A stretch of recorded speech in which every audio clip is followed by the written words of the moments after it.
Sesaat lagi Anda akan mendengarkan program Renungan Sahabat Seperjalanan bersama Pendeta Wendy Pratama. Selamat mendengarkan.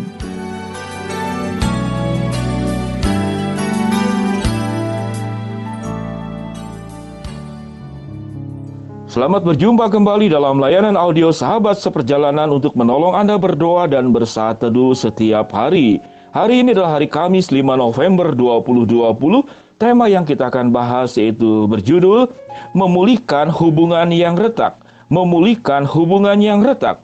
Firman Tuhan terambil dalam Maliaki pasal 4 ayat yang ke-6 dan ayat yang kedua. Demikian bunyi firman Tuhan. Maka ia akan membuat hati bapa-bapa berbalik kepada anak-anaknya dan hati anak kepada bapa-bapanya, supaya jangan aku datang memukul bumi sehingga musnah. Tetapi kamu yang takut akan namaku, bagimu akan terbit surya kebenaran dengan kesembuhan pada sayapnya. Kamu akan keluar dan berjingkrak-jingkrak seperti anak lembu lepas kandang. Mari kita berdoa. Bapa yang di dalam sorga, sungguh sesuatu yang sangat sulit di dalam kehidupan ini. Bagaimana yaitu melawan diri kami sendiri, bukan melawan orang-orang yang ada di sekitar kami tatkala kami berelasi. Sehingga tatkala kami kalah dalam mengalahkan diri sendiri, kami menjadi orang-orang yang memiliki hubungan-hubungan yang retak. Bahkan kemudian bisa berakhir dengan hancur dan tidak bisa tersembuhkan kembali. Kami mau belajar bagaimana memulihkan hubungan yang retak. Di dalam nama Tuhan Yesus kami berdoa. Amin. Sahabat seperjalanan Nabi Elia di dalam kitab Maleaki diutus oleh Tuhan untuk menceritakan tentang hari Tuhan. Bagaimana tatkala hari Tuhan ada, dikatakan Tuhan akan memulihkan segala hal yang terjadi di dalam relasi manusia. Dan itu tentu sebuah kesukaan Allah dan rancangan Allah dari awal penciptaan pun. Tuhan sudah membuat relasi itu menjadi relasi yang baik, relasi yang indah, relasi yang membahagiakan untuk setiap unsur manusia.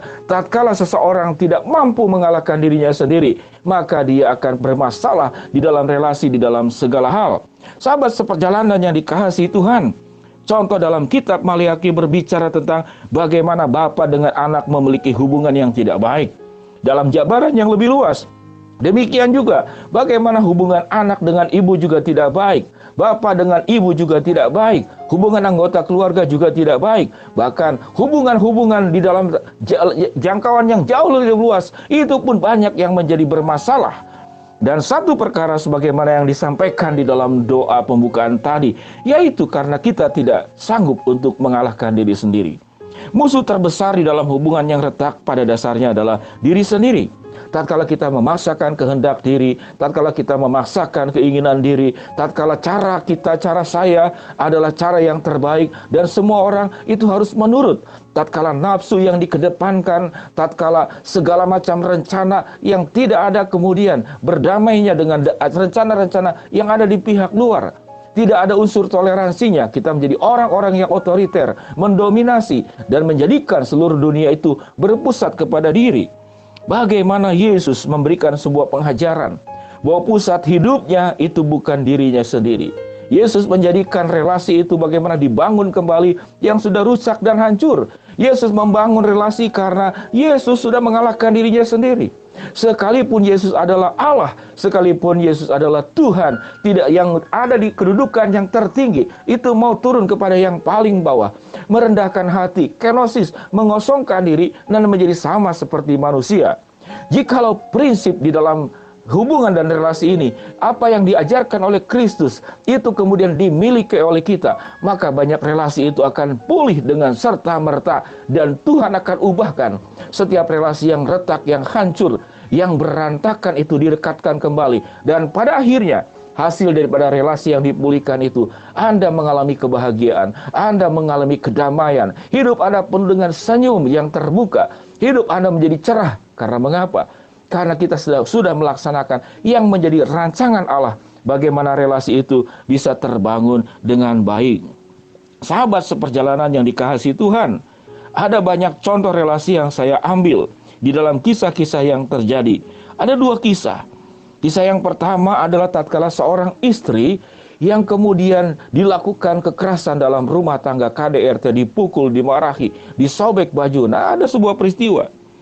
Dan itu sudah sekian lama terjadi. Lalu wanita ini, istri ini, pada saat suaminya itu tertidur, di Google yang saya ambil, itu kemudian memotong alat khusus yang ada dimiliki oleh suaminya itu, dan dia kabur keluar. Dan kalau kabur keluar, dia menyadari bahwa tindakan itu tidak salah. Kemudian dia mengontak 911, melaporkan kepada polisi, dan di dalam sidang, pada akhirnya kemudian polisi memenangkan perkara itu, bahwa istrinya itu adalah dalam rangka membalas dendam untuk semua tindakan yang bisa berakhir dengan kematian, dengan kekerasan yang ada pada diri suaminya. Ada juga seorang anak yang kemudian mengakhiri seluruh sakit hati yang dialaminya itu juga dengan bunuh diri. Ada seorang anak kembali yang kemudian tatkala dia memiliki dendam, hubungan yang buruk dengan guru sekolahnya karena dia tidak menyontek dan dia dianggap menyontek. Dalam kisah itu, setelah 21 tahun tidak bertemu dengan guru itu, dendam itu tetap dimiliki oleh anak ini yang sudah berangkat dewasa. Dan satu gerakan hatinya untuk membalas dendam itu dengan membunuh gurunya tersebut. Ini peristiwa yang terjadi. Ada banyak kasus karena hubungan yang retak, hubungan yang rusak, yang berakhir dengan dendam dan ingin membalas dendam, ingin menghancurkan pihak lain dengan tangannya sendiri. Pada saat ini, jikalau Anda merasakan begitu pedih dan sakitnya, diperlakukan tidak adil, dilakukan segala perkara yang jahat pada dirimu, mana mungkin kau bisa melakukan hubungan yang baik kembali dengan yang bersangkutan? Pada prinsipnya, membangun hubungan yang retak itu tidak perlu dua belah pihak. Engkau dimulai dari dirimu sendiri, yaitu mengalahkan dirimu sendiri. Hati yang memaafkan, sekalipun orang itu tetap berbuat yang sama. Tatkala Yesus menyelamatkan kita, tatkala Yesus mengampuni dosa kita, pengampunan itu disediakan sebelum orang datang meminta pengampunan dosa. Jadi bukan sebuah hubungan timbal balik, engkau bertobat dulu baru pengampunan diberikan, tidak. Allah menyediakan pengampunan untuk setiap orang manusia yang berdosa, sekalipun manusia belum bertobat, itu disediakan. Dan pada akhirnya, tatkala kita punya hati yang memaafkan, hati yang mengampuni, bukan berarti kemudian kita memberikan diri untuk dihancurkan kehidupan kita oleh orang lain. Kita harus berjaga-jaga, kita menjaga jarak, kita menghindari. Jangan sampai diperlakukan dua kali untuk perlakuan yang tidak adil, yang tidak baik, kejahatan, fitnah, dan segala sesuatu. Namun hati yang mengampuni itu harus menjadi milik kita. Kedokteran mengatakan, kalau hatimu penuh dengan kepahitan, yang keluar adalah hormon kortisol. Hormon itu yang akan meracuni tubuhmu dan kemudian menimbulkan banyak penyakit yang terjadi. Penyakit kronis, darah tinggi, jantung, segala macam, gangguan emosi, mengalami penuaan dini, metabolisme yang terganggu, imunitas tubuh yang menurun. Begitu berbahayanya. Secara kedokteran, kalau engkau bahagia, engkau mengampuni, engkau memaafkan, yang keluar adalah hormon oksitosin. Hormon itu adalah hormon yang meningkatkan imunitas, membuat engkau lebih awet muda, membuat engkau bertahan, membuat engkau bahagia. Pada dasarnya hubungan yang retak itu dimulai dari engkau melawan dan mengalahkan dirimu sendiri. Tatkala engkau melawan mengalahkan dirimu sendiri dengan kasih Kristus, dengan pengampunan Kristus, Tuhan berkata apa? Bahwa Tuhan akan menerbitkan surya kebenarannya dengan kesembuhan pada sayapnya. Sahabat seperjalanan yang dikasihi Tuhan, tatkala engkau sudah memulihkan dirimu sendiri, barulah engkau kemudian membangun sebuah hubungan pemulihan dengan pihak-pihak lain yang retak dalam keluargamu, di tengah-tengah masyarakat, dan dimanapun juga. Mari kita berdoa. Bapa yang di dalam surga, hamba-Mu berdoa buat sahabat seperjalanan yang sedang sakit, baik di rumah sakit maupun di rumah. Tuhan jamah, Tuhan sembuhkan. Sahabat seperjalanan yang sedang berharap sesuatu, Tuhan kabulkan sesuai dengan rencana dan sesuai dengan kehendak-Mu. Bagi sahabat seperjalanan yang sedang menghadapi hambatan, kesulitan, tantangan dan masalah, dan hubungan-hubungan yang retak, biarlah ya Tuhan, kami tetap memiliki hati pengampunan. Kami boleh melepas segala sakit hati, dendam yang bisa berakhir kepada dosa-dosa yang lain. Dan kami boleh pulih di dalam pengampunan Tuhan, di dalam kasih Tuhan. Tuhan akan menjadikan kami sebagaimana firman Tuhan katakan, seperti surya kebenaran dengan kesembuhan pada sayapnya. Dan kamu akan keluar berjingkrak-jingkrak seperti anak lembu lepas kandang. Kami mau belajar pulih dari semua sakit hati, dan kami berupaya untuk kemudian memulihkan hubungan yang retak dengan pertolongan Tuhan. Kami sanggup ya Tuhan dengan siapapun hubungan itu yang sedang kami alami dalam kondisi yang tidak baik.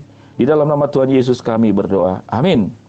Shalom sahabat seperjalanan yang dikasihi Tuhan. Bertekadlah untuk memulihkan hubungan yang retak dengan cara engkau melawan dirimu sendiri, menundukkan dirimu sendiri di dalam terang kebenaran firman Allah. Tuhan akan bukakan jalan. Apa yang sudah rusak dalam relasi hidupmu dengan siapapun, Tuhan akan kembalikan. Shalom, Tuhan memberkati. Selamat beraktivitas. Amin.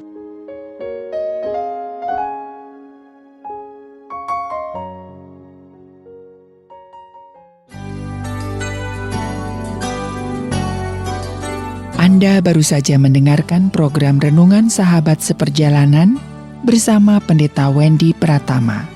Terima kasih atas perhatian Anda. Tuhan Yesus memberkati.